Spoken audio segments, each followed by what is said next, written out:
existing inside a coercive control relationship, you do not know you're living in it, because no woman openly signs up to be with an abusive partner. Abuse doesn't have to be just physical. You can be not being physically abused, but you can be emotionally, mentally, psychologically abused and have no idea, because you have learned how to adapt to survive this very toxic environment. It's why I love creating awareness. When I was in one, the first thing that woke me up was doing research. I felt like something wasn't right, so I deep dived into all things narcissism and basically got a PhD in narcissistic personality disorder.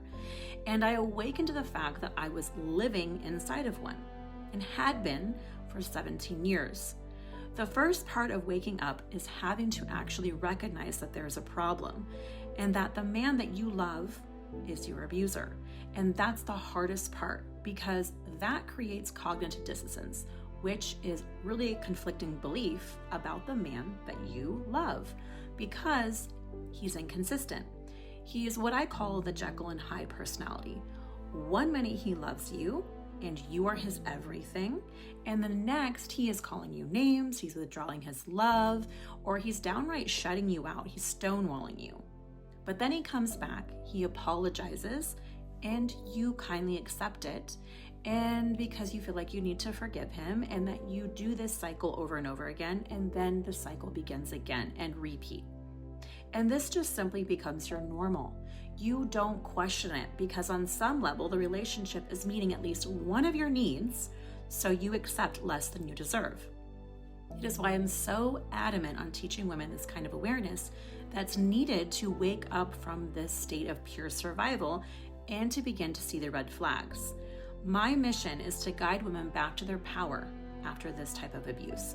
It is so important, because many women don't realize that they're not just healing from a toxic relationship when they finally do leave it, they're healing from losing themselves. And these type of relationships, narcissistic abuse, doesn't just break your heart. It impacts your nervous system, your identity, your beliefs about yourself, your confidence, your intuition, and there's even damage to the body, to the nervous system. So many survivors leave the relationship yet still feel trapped inside of it emotionally.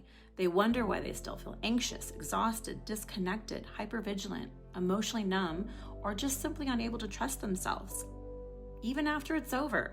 And the truth is, trauma doesn't just live in the mind, it lives in the body and the nervous system too.